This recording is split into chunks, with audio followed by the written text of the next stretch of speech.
Bonjour, aujourd'hui sur la Ruche Média, je reçois Florence Sandis. Bonjour.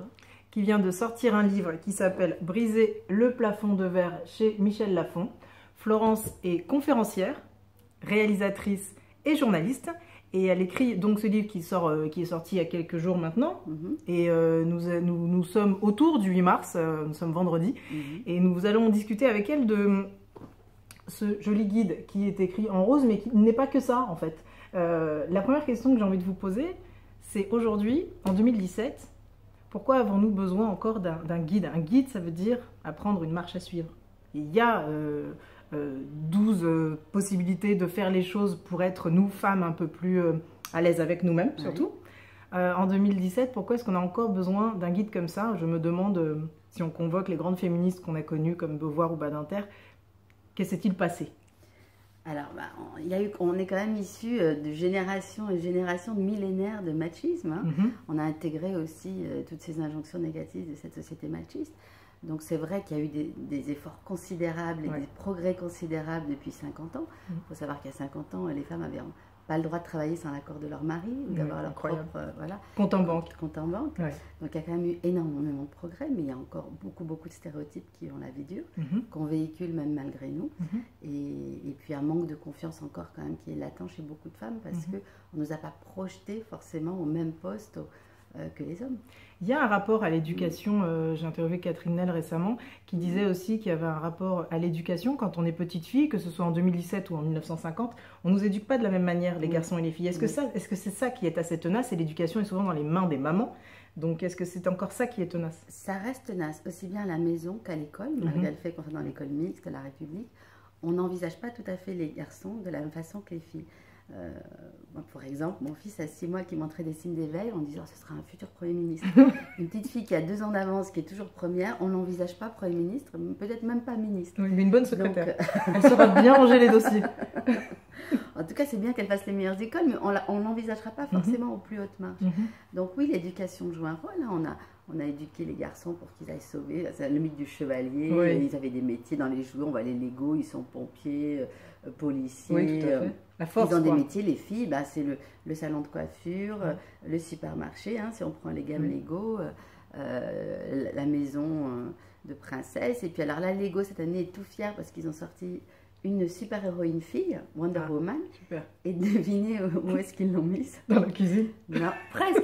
C'est une super cuisinière. C'est la chambre de Wonder Woman, comme si on aurait mis la chambre de Superman. Ah oui, en effet. Voilà, la chambre de Wonder Woman. Donc, les filles, vous êtes des super héroïnes. Le message, c'est bien, restez à la maison. Oui, surtout. Donc, avec une belle coiffeuse. Avec une belle coiffeuse. Voilà, incroyable. Oui, dans un bureau, c'était pas mal aussi. Et donc, ça reste quand même, parce que les gens qui pensent à ce genre d'événements, ils ont... peut-être c'est notre génération, ils ont notre âge. Et finalement, ça reste quand même assez fort. Et dans ce livre, il y a aussi marqué oser. Il y a 2 mots importants. Il y a oser et savoir dire non. Donc savoir dire non, on va en parler après. Mais alors, là, c'est à l'endroit des femmes de leur dire maintenant, suffit de se plaindre. Ça suffit d'être dans un rôle de victimisation ou d'égalité un peu étrange avec les hommes. Mais oser, prenez-vous en main. C'est ça que vous vouliez dire. Et ce mot oser, comment on peut le conjuguer aujourd'hui pour que ce soit définitif dans l'esprit des gens? Oser, déjà, c'est revenu dans la bouche de toutes les dirigeantes que j'ai interviewées. Il y en a une centaine de femmes extraordinaires. Elles m'ont toutes dit, le premier conseil, c'est oser. D'accord. Sortez de votre zone de confort. Parce que les filles, on a tendance à vouloir être bonne élève, appliquée, gentille, douce. Mais osez aussi sortir de votre zone de confort. Osez faire des choses que vous ne savez a priori pas faire. On dit que quand on propose un job, un homme va se présenter s'il a 60-70% des compétences. Une femme va présenter que si elle a 100% des compétences. Non, pour gravir des marches, à un moment donné, il faut oser faire des choses qu'on ne sait pas. Bien sûr. Donc, mettez-vous en risque, sortez de votre zone de confort, c'est comme ça que vous progresserez. Exactement. Alors du coup, il y a aussi savoir dire non. On a aussi du mal à savoir dire non, mais à tout à chacun, parfois même à un enfant de 5 ans qui est le nôtre, on a du mal à lui dire non. Dire non, c'est quoi? Ça veut dire psychologiquement une façon de pouvoir s'imposer aux autres et de changer de regard par rapport à celui qui nous regarde. Dire non, c'est se respecter soi-même. C'est faire valoir ses priorités. C'est-à-dire quand je dis non, à quoi je dis oui? Je dis oui à mes priorités. Et or, on veut toujours être gentil, favoriser l'autre. Même si on a plein de dossiers, quelqu'un vient demander de l'aide. Tu veux pas m'aider, s'il te plaît? Bah oui, bien sûr. Bah oui, mais attends, non, là j'ai une priorité. J'ai un client, par exemple, à qui je dois envoyer cette proposition avant la fin de la journée. Donc, non, pas pour maintenant. On peut reporter ça à peut-être une semaine ou quelques jours, mais dire non, c'est se respecter et on nous respectera plus si on dit non. D'accord, donc il y a une étape un peu, être un petit peu méchante avec soi-même ou voir avec les autres pour pouvoir s'imposer plus. Sans être méchante, mais je pense que dans le boulot, c'est plus important d'être respecté que d'être aimé. Ça, c'est vrai. Si on veut être ça, c'est une notion quand même importante. Et ça ne veut pas dire qu'on ne sera pas aimé, d'ailleurs. D'ailleurs, au niveau des... Oui, tout à fait. Au niveau des dirigeantes, je reprends les termes de Catherine Blanc, qui est une psychologue que vous avez donc interviewée, et qui dit... Et sexologue, très bien, et qui dit c'est une erreur de penser que les femmes renoncent à leur féminité en dirigeant. Donc c'est en effet ça, il faut arriver à pas singer les hommes, je reprends votre expression. Donc là-dessus. Alors voilà, il y a toutes les personnalités, il y a des femmes qui n'ont pas du tout envie de mettre en avant leur féminité, qui ne sont pas forcément très féminines, et chacun le vit comme il le sent. Mais c'est vrai qu'on remarque, et certaines femmes politiques comme Chantal Joanneau l'ont dit, ça ne sert à rien de singer les mecs, ou Martine Montel qui a été patronne de la PJ, elle disait non, il ne faut pas singer les mecs. Il y a des filles qui les singent, oui, alors avec le flingue à la ceinture, et puis qui se comportent comme les mecs, mais à ce jeu-là, les mecs seront toujours plus forts. Donc nous, on a autre chose à apporter. On a en nous une part de masculin, une part de féminin. Donc c'est savoir concilier les deux pour prendre de chaque... Oui, et communiquer avec eux sans être dans une forme de... Quelle différence vous faites d'ailleurs entre le mot égalité et parité, par exemple? Alors, égalité, c'est une égalité notamment des droits. La parité, c'est quand il y a autant d'hommes que de femmes. Bah, très bien, voilà. Donc on n'est pas dans un combat avec eux, mais d'ailleurs vous les incluez dans le livre. Ah oui, moi je suis pour il y a tout un chapitre où on parle d'eux, bien sûr. Je suis pour un féminisme inclusif. Je pense qu'il faut absolument associer les hommes, que de toute façon, la réussite des femmes, c'est l'affaire de tous et qu'on a tous à y bénéficier. Aujourd'hui, on sait que c'est un enjeu de performance. Beaucoup de grands patrons du CAC 40 le disent. On a par exemple Michel Handel, patron de Sodexo, qui dit ouvertement qu'il est féministe. Le patron de Coca-Cola aussi. Enfin bref, j'en passe, mais... Oudéa à la Société Générale aussi, Pépi à la SNCF aussi. Aujourd'hui, on a des grands patrons qui le disent, donc c'est important à quel point c'est important, voilà, que les femmes soient plus représentées au poste de direction. Les femmes, elles représentent quand même 60% des diplômés Bac plus 5, elles ne sont que 17% des cadres de direction. Donc dans les faits, oui, c'est plus que tenace.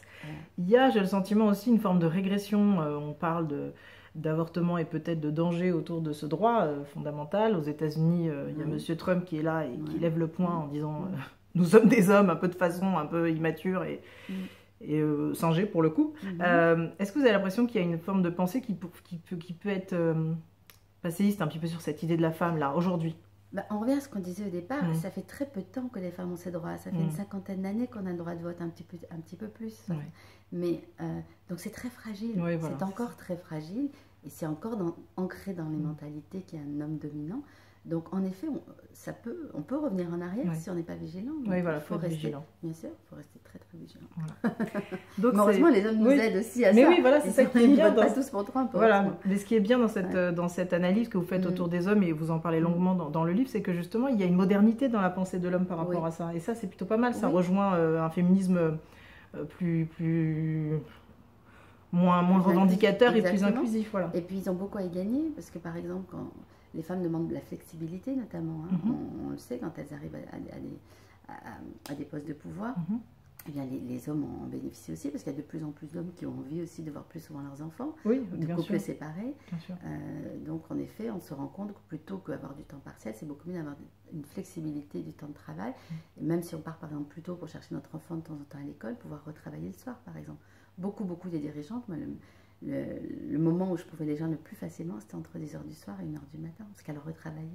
C'est étonnant. Oui, c'est tout un modèle, en fait. On ne peut pas croire que parce qu'on est mère, on travaille moins, c'est pas vrai. C'est l'inverse. Bien au contraire. Voilà, donc je vous remontre Briser le plafond de verre chez Michel Lafon, qui vient de paraître. Et je remercie Florence Sandis de nous avoir accordé ce temps. Petite dernière question d'ailleurs. Vous êtes réalisatrice et vous avez fait un super documentaire sur les sex addicts sur France 5 il y a à peu près un an, à peu près.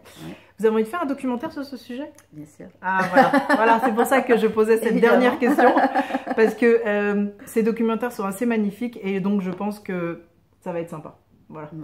On attend la chaîne pour l'acheter. Oui, mais ça va le faire. Merci. Merci. Au revoir. Merci à vous.